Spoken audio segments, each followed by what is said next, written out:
Hello and welcome back to the Ash Lake.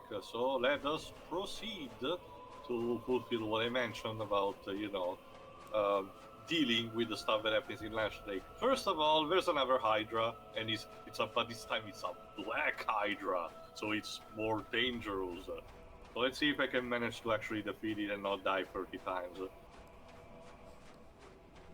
Come on, get here. Here's hoping that it attacks only melee, and not just spits water. We should be good to go, actually. Ah, personal space. Yes, we should be really good to go with this base. There are actually only two Hydras in the entire game, the one that I dealt with and this one. So it's pretty unique as a type of monster, almost like a mini boss. Pretty interesting. Oh, there we go. One head off. Oh, this is surprisingly easier than I thought. I thought it was going to be a bit harder. Another one off.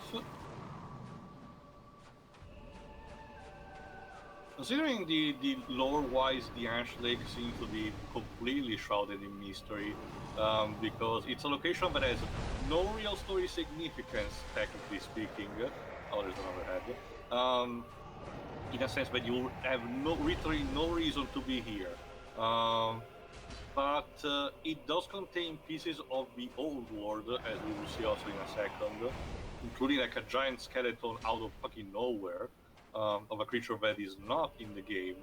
So it's clearly that it's there for lore purposes. It's just that, and it can't just be because Miyazaki wanted to be cute. So the fans these days still wonder what exactly, maybe it's a piece of scrap content. There you go, a piece of scrap content, something else entirely. But it's still very fascinating. It's also there you go, two Dragon skills. It's also one of the few areas that actually does have, music in it, but it's not a boss area. So again, it contributes to the unique factor to it.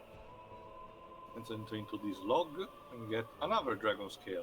Yeah, the place seems to be filled with them. Maybe they just come Eh, here to shed or something. I don't know. it could be. Remember, one thing that I said that was also in the intro. All the things that are surrounding us, Shiroi, those are the arch trees. It has been actually a long time, but one of the things that we're saying in our narration is that the world was filled with these things, the arch trees, along with the everlasting dragons. And another piece of lore that we can get is the fact that, there are the same clams that we found in Duke's archive, the one near Sieve the Scaleless.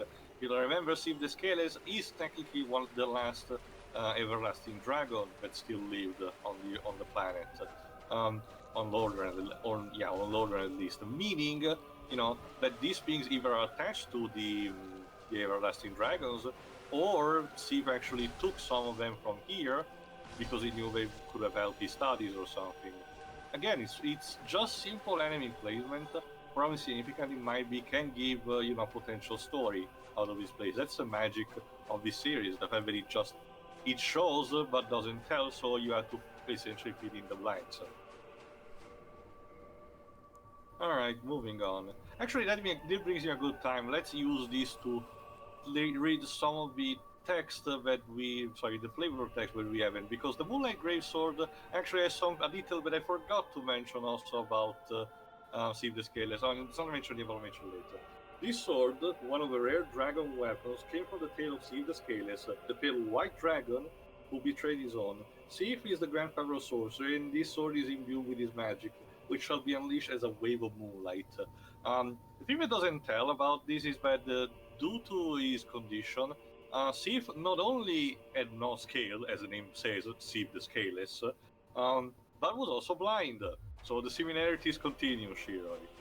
Um, there we go.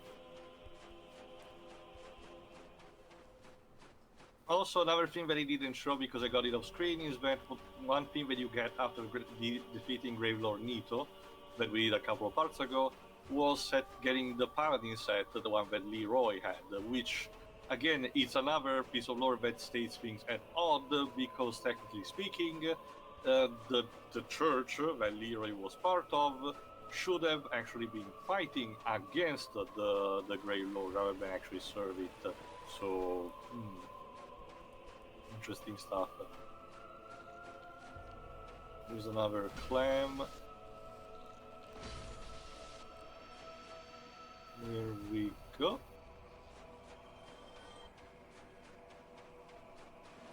The clams are, like I mentioned, a source for twinkling titanite, which is immensely helpful for, leveling up particular weapons and armors. I think I'm good to go for most of them.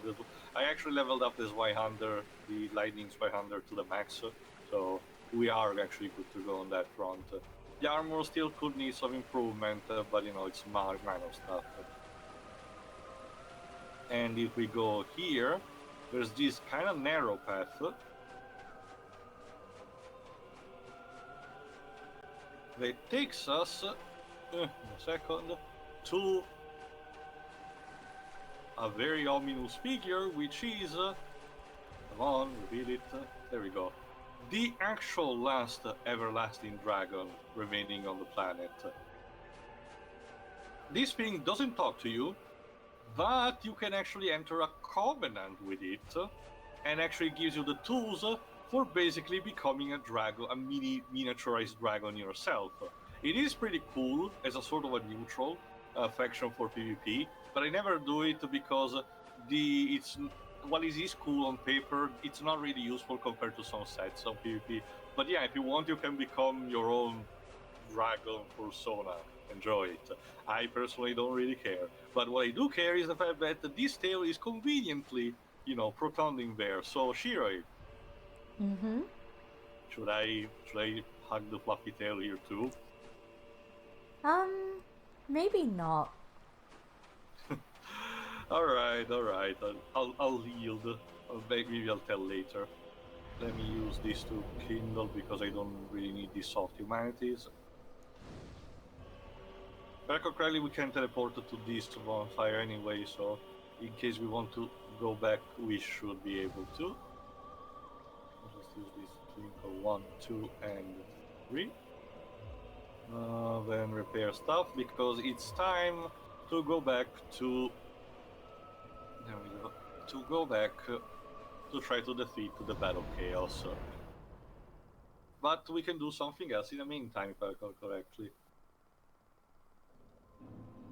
Alright, first thing first, let me check if I can actually level up because. No, I need 2,000 souls. Let me see if I have any. No, I don't. Oh yeah, one thing that the online functionality also does is telling you that when another player in another world, rings a bell, that is pretty cool. And it's like conveyed by just the ringing of a bell. All right, let's level up this because with that we'll be able to equip something later.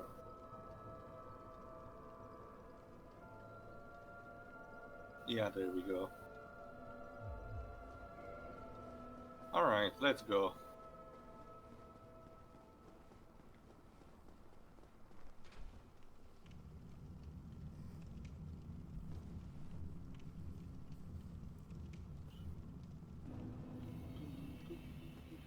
There we go. Not wrong way. Now if I drop here, I get rushed. There you go, still down the stairs.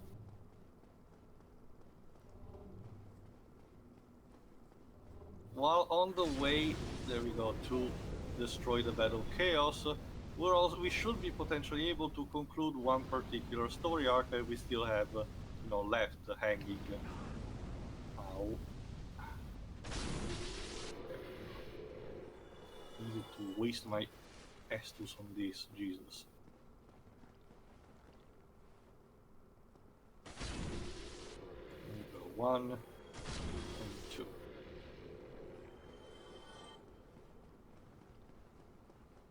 For the record, audience, in case you need to know, Dweebs is just temporarily missing, so don't worry, he should be back soon enough. Mm-hmm. So yeah, I was mentioning also this off screen, but we are also technically almost at the end of our journey. Technically speaking, we do have only to defeat the remaining the Battle of Chaos, and we can call it a day. There is, however, stuff that was released as DLC, which we might also either just take a look or potentially have an in-depth actual look. We'll see. I already procured everything that we need to actually venture into that, but priorities. Let's first defeat the Battle of Chaos, and then we will see. I actually, like, considering how many hours we've already done, I actually still expected this game to be a bit longer. This is okay. If you know what you're doing, you can breeze through this at a decent pace. It's this. I argue, yeah, it's the second game that is the longest of a bunch. It really drags. It really does. I'm Hmm. sorry. It's. I mean, it has a lot of things that are on paper are pretty cool, but the execution unfortunately makes it more slog. It also depends how many times you die onto something. Again, I have more experience with this game. I know pretty much all the levels like the back of my hand, almost all of them at the very least. So I know where to position myself, where to get the item. It still cannot beat potential weird stuff like dickish, hit boxes or a potential stray hit like this. Do you want to Um, say anything? no, we're just on our way to get to. Well, I defeated the Hydra on the Ash Lake, and you missed the surprise that there is an everlasting dragon. But don't worry, we might get back to it later because I have a question for you later to be done later on. But again, if I actually stumbled, in this game, dying for a long time, we would have been actually been able for a long time, which is kind of what happened with stuff like Sith Scaleless. Sith is actually one of the more bullshit bosses in the entire game. So of course, I was stuck a bit where I only needed basically a lot of help to defeat it. But otherwise, if you know what you're doing, you can still get it for a decent amount of time. Not so much, sadly, for the sequel, so you guys will have to be mentally prepared for that as well. Sure. Alright, here we go. We're back in here. If we go roughly here, there you go. The floor crackles, and if I recall correctly, yes, our an old friend of ours is sitting there. So if we just go here, because this place can be potentially dangerous, so let's drop here. And it's Siegmeyer, which is looking to a lot of demons. Now, here's what happens. If we talk to Siegmeyer, he will basically Leroy Jenkins down and promptly get killed because he's not really suited to combat these things. So here's what we're gonna do. Yeah, I'm sorry there is no choice in the matter, but we kind of need to get. I want to get the story arc done as at least try as much as I can. So I want to try this. So let me see if I can put this by using an actual bow and arrow. There we go. We can snipe these things. It might take a while, actually. So in the meantime, Reeves, if you want to talk about something, go ahead. Well, the reason I was a bit delayed is because I was just setting up my PS2 for something I'm planning on for something I'm planning on recording for the future. Oh, you mean that game that you mentioned to me? Yeah. Cool. It's alright to mention what the game is, or should we keep it a surprise? I'm fine either way. I really don't care. Basically, audience, in the future, not sure when, that's up to scheduling. We're going to be doing a LP of one of the first PS2 One Piece games. Mm-hmm. And it will quite possibly be the only time we're going to do the series in general, never mind just the 4Kids stuff. Like I mentioned this it's multiple long. times in the past, I really don't care about the anime in general, let alone the English dub. So I'm not gonna touch it with a 60-foot pole. Is it like a fighting game type thing? Like, Yeah, it's a Sort of, yeah. 3D battle arena. One of the early prototypes of that. Yeah, and it did get the first few on PS2 did get a Western release because it was part of the attempt by everyone, by 4Kids, Bandai, Toei, etc., to try and get the series popular in the West. I think at the time also Bandai was already in a bit trouble because it had lost to Atari the licensing to the Dragon Ball Z games. So we were trying to actually build up a reputation with other type of anime games. Yeah, and with One Piece at least it didn't work. Naruto actually was more successful thanks to CyberConnect 2. Yeah. I mean, I haven't seen or played anything Naruto related, so. They're fine. Again, it's CyberConnect 2. They know their shit. So it's just that I really don't care about Naruto. Sorry. Me neither. Neither do I find it more hilarious the fact that basically in the early 2000s, in manga and anime wise, there was a literal ninja versus pirate war in terms of fandom. That's hilarious. I mean, we did get pirate ninjas in Pan. Yeah, that is true. But you know, ever since also the early days of the internet, it was actually one of the more discussed arguments, even non manga and anime wise. You know, ninja versus pirate. What is cooler? What is not? That sounds like a good Splatfest idea. Ninjas versus pirates. Like we've had some ridiculous ones. And they never did that. How sacrilegious! No. Well, from what I understand, there was a Teenage Mutant Ninja Turtles Splatfest. That was exclusive to America, and yes. All right, we should be good to go. So let's talk to Siegmeyer. If he wants to wake up. Wait, Siegmeyer? Siegmeyer. Oh, I've always said Siegmeyer. No, we're not playing Civilization. No nuclear gunny. Hello, Siegmeyer. And his equipment just spontaneously appear. What's on your mind? No? Sig, you don't really have to. You need not be ashamed. We're all in the same boat, you know. You really, Sig, you really don't have to. I insist. Friend, I have an idea. An awful idea. Sig, no. You can slip away in the confusion. You're gonna get yourself killed, man. I owe you much more than this. By the honor of the Knights of Katarina, allow me to assist you. And now, I go. Don't be slow. You're not going to be much assistance if you're dead. Okay, hold on, James, give me a second because there's another one coming in a second. There we go. Hold on. Now we need to talk to him. There we go.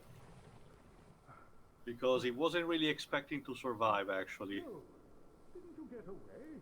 Well, you saved me. Once again. Oh, thank goodness. I'm exhausted. I think I'll have a rest. Oh, don't you worry. Sig, we're literally in a poison area. I'm not sure it's a good idea. And he just falls asleep. Oh. Sig, this is not the best place to sleep. We'll finally see what happens to him after we defeat the Battle of Chaos, I promise, because there is an outcome to this. Let me just tell you, if Sig gets killed, in this section he drops like I think part of his equipment again. So that's how it concludes. But if you killed all of the demons above with all of them, if I actually killed all of them, it will say, "Oh, there's no point of me being here." It gives you an actual good piece of equipment, and then it fucks off to nowhere, and the story arc just abruptly concludes. However, since we've done this, if you remember, his daughter was searching for him. So with this, we should be able to have the two being reunited. So we will see later, how they're dealing with it. But now it's time to actually go back to try to defeat the Battle of Chaos. So go ahead, Luis. Right. So in terms of other stuff I've been doing, I've gotten a bit further into Batman the Animated Series. Mm-hmm. What episode are you in? I can't remember the number actually. I know I've gotten past the episode where Bruce gets kidnapped and forced to work in a mine. Yeah, I don't remember the number of it either. But have you already gone to the introductory one of Mr. Freeze, Heart of Ice? No, not yet. So you're before episode 14, technically. Yeah, it's a long series, but from what I can tell, the Blu-ray box set I've got includes the animated series, the retooling. Yeah, and the retoolings it did into being a Batman and Robin show, and well, everybody. And I also got Batman Beyond on Blu-ray, so I've got at least 2 parts of the Which includes Return of the Joker too. So I've got 2 DCAU series, but those are the only ones released on Blu-ray so far around here, as far as I know. So Mm-hmm. in terms of All right. completing a physical collection, I've still got quite a ways to go. Well, Well, obviously, leaves. Although Superman the Animated Series at least is on iTunes. Oh, that's pretty fine. And in case you're wondering, audience, no, I can't use HBO Max because it's not been released here. Do they actually have plans to do it? And there's all sorts of stuff getting in the way, like licensing. Yeah, a lot of licensing. I get the idea. Because basically, because a lot of the DC shows that normally premiere on like DC Universe or HBO Max in the States are either on Netflix, or in a few cases they're actually on TV channels like Sky One and E4. So it's a juggling between the licenses. Yeah, it's especially a nightmare if you want to keep up with the current CW shows, because not all of them are on the same channel. Mm-hmm. It's like Harley Quinn's on E4, all the rest are on like Sky One. Ugh. Oh. All right, I should be able to get back up from here. Just give me a second.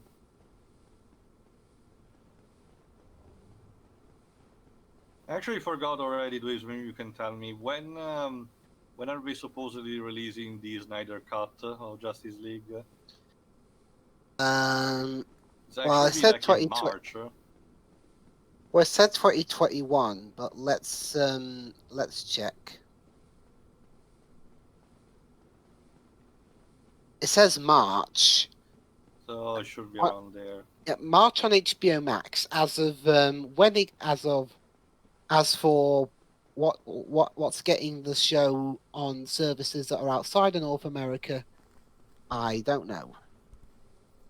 I'm guessing they want to Just get hope one it- out of the way first. Yeah, I'm just hoping it's not one of those ones that you have to. I'm just hoping it's on an actual streaming service, because I think we're at least on equal par with the US. Mm-hmm. It really depends, Dweebs. Alright, I think I should be able to get up from here. Otherwise I will... Yes, I should be able. Alright, we're back on track. Sorry for the waiting. Well, at least when that's released, we can finally see what the as close to was. yeah. If it somehow turns out to be good, then yay, we got there eventually. If it turns out to be shit, No surprise. Yeah, I wonder if it's successful, it will pave the way to stuff like the original cut of Suicide Squad. Well, I mean, the film. I thought the film was pretty crap even without the disaster. Yeah, well, not just the reshoots. There was also the disastrous editing, and at least, okay. I still haven't seen that movie. I wouldn't recommend it. You really don't have to, Shiro. Alright, It doesn't really add much of any. It doesn't really add much of anything to the overall universe. At most, it shows off the Flash a bit more. And Batman a few times.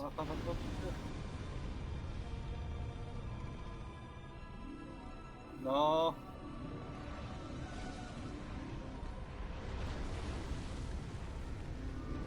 Fuck. Come on.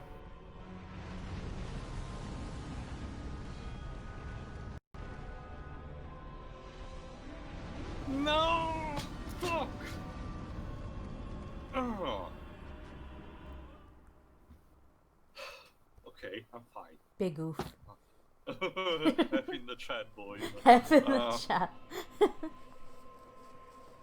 All right, sorry guys, but that's kind of the moment we arrived. So now it's basically a test of patience. So we can't dilly-dally. We have to go through with this. So let's give it a couple more tries at least. And also, even if the Alright. movies are shit, at least there's the Harley Quinn TV show, which is really, really good. Mm-hmm. I'm actually genuinely surprised when in person it was announced. I had literally zero faith on it, to be honest. But more pleasant surprise, so might as well. I've seen the majority of it, so I guess it's similar in a way to Batman the Brave and the Bold. When it first it was announced, I was completely skeptical. I was like, oh, great, we're doing another kind of like 60s short 60s series about, in animated form. But no, it's surprisingly fun. It's also good What to is? Batman the Brave and the Bold. The formula is essentially the fact that Batman will. It's much more comedic in tune, but in a more abstract way. A bit similar to the Adam West show, but more abstract in nature. And it gives the occasion to give the spotlight to other people from the DC universe, essentially once per episode. I've actually been rewatching the '60s Batman show not too long ago because I got it on Blu-ray. Since I did have the DVD box set, but I traded it in. But I recently got the Blu-ray box set, knowing full well that eventually Disney just gonna throw it into their vault. I really don't think Warner Bros. Will just let that happen, and do nothing about it. Well, they don't actually own that show. But what I mean is that we could acquire the license to it or something. Well, they licensed it out because them and Fox, who actually owned the TV show at the time, reached a deal where Warner Brothers could release it on Blu-ray. I'm not sure Disney are going to be that willing. And anyway, in terms of the actual quality of the show, season 1 is actually pretty decent. It's not just it's not like the later seasons. At least most of series 2, where it's all just silly, wacky stuff that doesn't make any sense. Series 1 does have some of that, but it's also a bit dramatic as well. Especially the first episode where someone flat out dies. I mean, that's also part of the Silver Age type of the Silver I never Age. expected silly '60s dancing Batman to have a body count. That's kind of the thing, Waves. When it comes to the Silver Age, it was taking everything lightly, but that also included stuff like actual death. In a sense that a person will actually die, and Batman or something will just comment on it and said, "Oh no, that person was not careful enough and actually fell through the ravine. How disastrous!" But that's it. That sounds like how Thomas the Tank Engine would narrate something. And the Silver Age was kind of all over the place with that, and that was kind of the excuse that they used to tackle all sorts of different subjects. Like, hey, did you know there was an issue of where Lois Lane used a machine to become African American? Yeah. wait, That's an interesting thing. what? Yeah, it's terrible. Oh, The series God. is also the series can also get a bit formulaic. A lot of them start off with, "Oh, gee, Bruce, I'm never gonna learn this school matter. What use is it anyway? Well, don't you see? Well, don't you see, Dick? This thing can be used for this other thing to help the wider world. Gee, Batman, I never thought of it that way." Oh, God. Lather, rinse, repeat. I mean, Do okay, the it's only do at the it's only at the catchphrase very beginning. do the catchphrases actually are more effective? Like holy something Batman. Yeah, they do change up the bit here and there to reflect the formula. current situation. Yeah, that's actually one bit I did like out of Batman Forever. Out of the 2 Schumacher films, I think Batman Forever was the one that did this whole Yes. 60 Batman callbacks the best. All right, here we go. We're actually on the good part. Come on. S. Gotta go fast, gotta go fast, gotta Yes, go sir. fast, gotta go fast, gotta go fast, gotta go. Yeah, Piece of shit bug. I was just gonna say, Tio, you're playing a video game. You're not watching the Italians win the World Cup again. I'm not like that. But anyway, finally we have the 4th Lord Soul. So the Battle of Chaos, Mother of Demons. Soul of the Battle of Chaos and the Mother of all Demons. The Lord Soul was found at the dawn of the Age of Fire. The Witch of Izalith attempted to duplicate the first plane from a soul, but instead created a distorted being of chaos and fire. Its power formed a bed of light, which will become the source of all demons, and is more than enough to satiate the Lordvessel. So we have actually the last of the 4 major souls, which means we're technically, like I mentioned, good to go for the final dungeon. But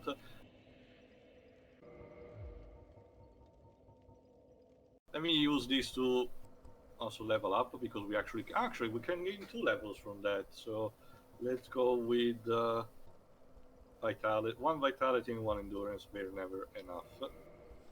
So let's see if we can warp. Yes, the stone dragon. Basically, Waves, you're about to see. The thing that we discovered in Ash Lake before was the last living of the the everlasting dragons. He doesn't speak to you. You can form a covenant with it. It is pretty funny if you actually try to do it on PvP. And he also has a fluffy tail to hug. Should I do it? Waves? I wouldn't. Alright. I wouldn't. It could be a trap. Shira has left already her opinion, so I will obey. Aww. I kneel. Well, you said it, Shira. It's even weird. These dragons actually have like some fur when you actually see the models. But yeah, let's use this because the last time you will see Siegmeyer and potentially his daughter is here in Ash Lake. If I have done all my calculations correctly. The only thing that you have to get to the other bonfire, so we need to essentially track back. The meantime, Glibs, as I mentioned at the beginning to Shira, there was another Hydra monster. I killed it. There are a lot of dragon skills here, plus some weird skull of a creature that's nowhere to be found in game. So again, this is strictly a lore place. So that's pretty cool. Also, the man-eater clams. There we go. Oop. Titanite, there we go.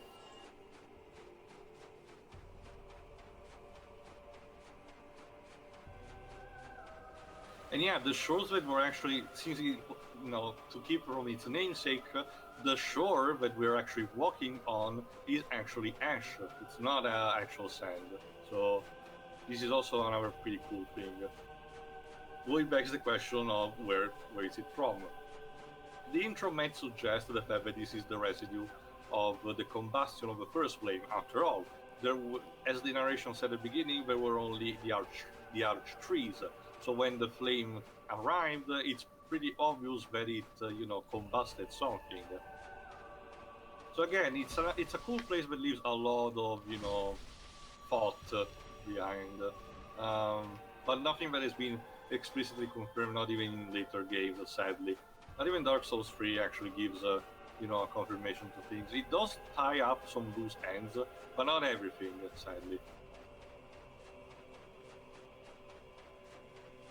Alright, if I recall correctly, we should be going there.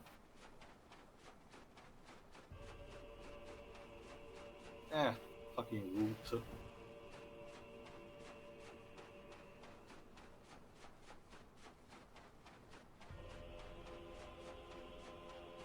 Alright, let's see. If it's not right there, I will seek off screen. No, they're not here. Alright. Maybe I should actually get to Firelink Shrine first. Well, okay, do not worry. I will seek in the meantime, and I will showcase it in the next part. If it comes to that. Let me get to Firelink Shrine. Oop. First, to see if everything's fine. I'm sure it'll be okay. Oh, absolutely. Oh, there we go. I think it's Sieglind here. Well, hello. Oh, you found him. Finally located my father. All of your help was invaluable to us. Thank Yay. you so much. I was finally able to pass on my mother's last words. My father, he went on his final adventure. What are those last words? Just the way he is. Well, that's a private matter. Never know. Yeah. Sort of reassuring, Just hope they word "fuck you, I'm divorcing you" or something. 'cause Excuse that would me. be- Okay, that last phrase was a bit weird. Kill him again. My Hmm. Wait, he's dead already? Well, remember, all of us technically are undead. Even our character is undead. Alright, what we need to do now is let's promptly start the DLC just to showcase it and get to the Undead Parish first, because one item that I acquired that I will showcase in a second, it's something that I was supposed to acquire from the Duke's archive while defeating one of the crystal golems that were there. Yes, we're here. Alright. Let's see, it's not the keys. The broken pendant. There you go. Half of a broken stone pendant, the divine appears to originate from Ulasil. A powerful magic can be sensed from this ancient stone, yet man of his time can neither manipulate nor sense its power, which is a distinct air consisting of both reverence and nostalgia. If you don't remember, Ulasil is the country from the character that we freed from the golem after we defeated the first Hydra in Darkroot Basin. So maybe she knows how to do with this. So let's check her out. Basically, it's another matter of tracking, because while there is a warping system to the bonfires, it is, still a selective pinpoint location. The second game will actually streamline this process by having literally every single bonfire potential teleporting location, which is convenient, but it's also potentially also a bit too convenient, especially since you're given the ability from the get-go, which is, cool enough, but, it dampens the difficulty curve, in my opinion. But again, it's a story for another time. For now, let's venture once again into the basin.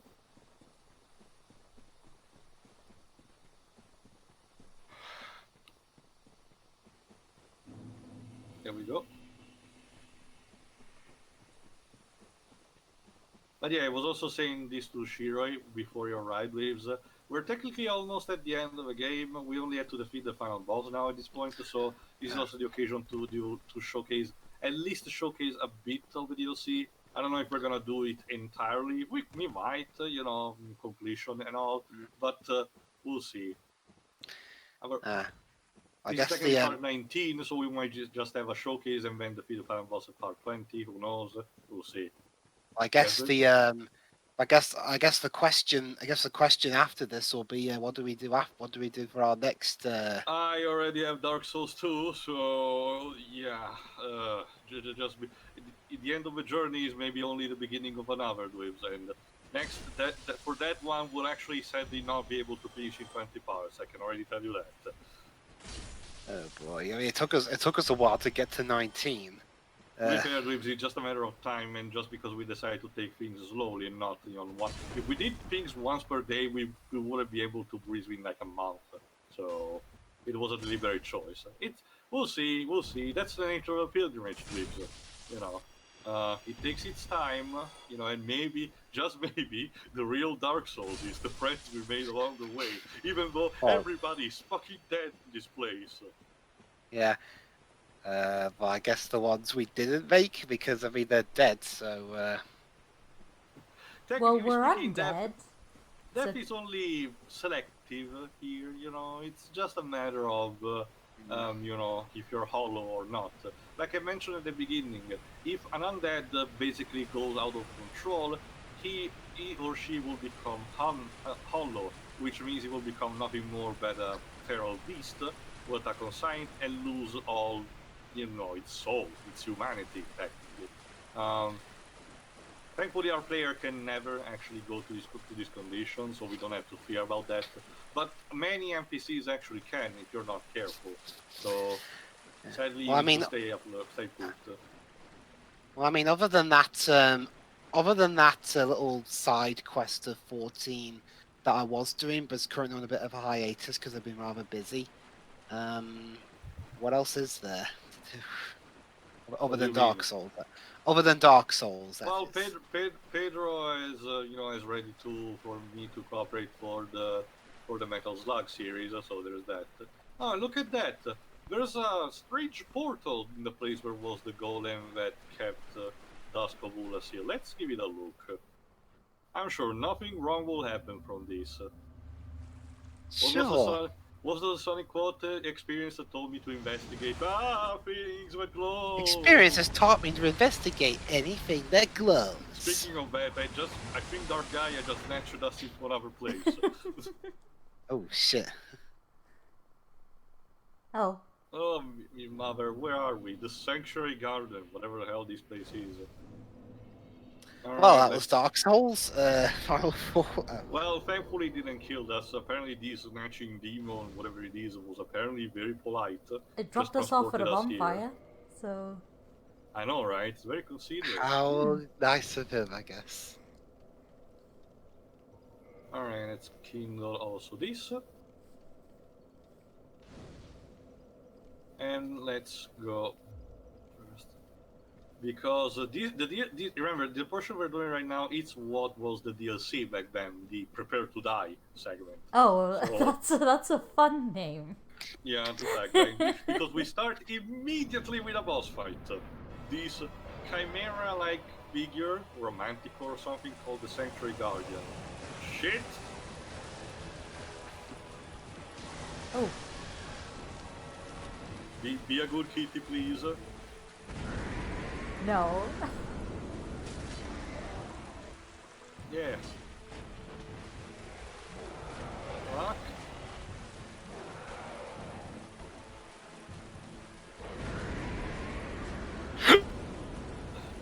I know the tension is palpable.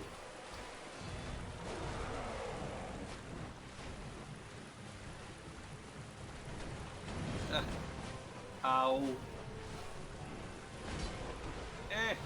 No, please. Ah, fuck. Thankfully it's not dealing too much damage, but It You moves need a to bit stay- quickly, though. yeah, it's a very fast kitty. I don't like that. Go snore somewhere else, please. Ow. And it even shoots electricity. How rude. So we've had fire, ice, and electricity. Anything else from you?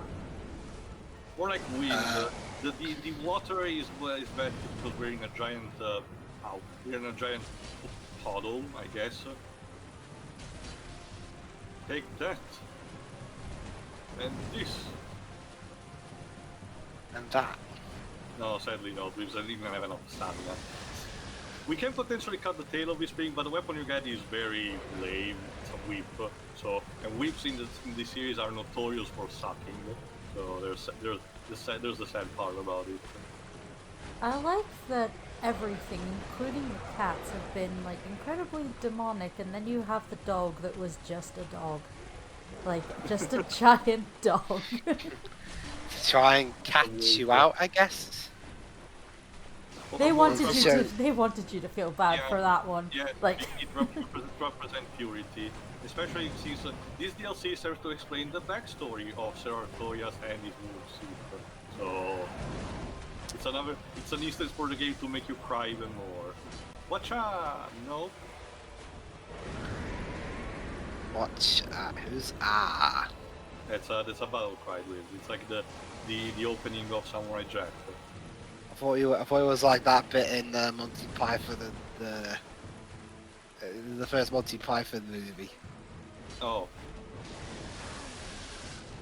You know, the Holy Grail, I think it is. yeah. Yeah, I swear that ending really did catch me off guard. There we go. Done it. And you can stay there until you learn some respect. it's a It's- cat. I mean, it's dead, so I'm not sure what respect it can learn. Well, let's see. Soul of a white-winged lion sanctuary watchkeeper who dreaded the spread of the abyss. The guardian exhibited traits of several animals other than lions, suggesting that he was no ordinary beast, however closer to the beings known as demons. Also gives us a humanity. Alright, if I recall correctly, I need to move up there. We're gonna have a bit of a dialogue and then we can call it a day. Also, to be fair, Dwibs, you can't really disrespect anyone if you're dead. Yeah, it's like it reminds me of a. It reminds me of a bit in an audio of Horrible Histories, where basically it was during the World War One, where basically they talk about what a soldier learns about worrying, and basically near the end he says, "If you die, you can't worry." Well, technically speaking, yes. There is lead up to it as well, but yeah, that was that I actually really like that one. I first heard it at school. The stories were made to traumatize children. Of course. And make them laugh because of how insane. I'm guessing the best thing of horrible histories is that it does inject education with humor, or dark humor, but But still humor. still. All right, let's start with this figure, a giant sentient mushroom. Of course. Well, look at this. Hello. One. From what faraway age hast thou come? Thy scent is Oh, very she's speaking human in indeed, ancient but not English. intolerable. Ah, Princess Dusk's savior. Thine aura is precisely. You don't remember, Princess Dusk actually was time displaced, so she actually is from this age. We actually traveled back through time to her age. And apparently the thing that snatched us also snatched her.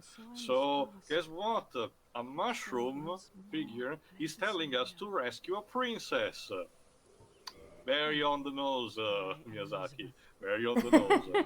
This sanctuary. Something of a godmother to Princess And yes, Dusk. apparently I shall assist thee this to my mushroom is utmost. apparently the fairy godmother I am equivalent one of with the Princess sorceries Dusk.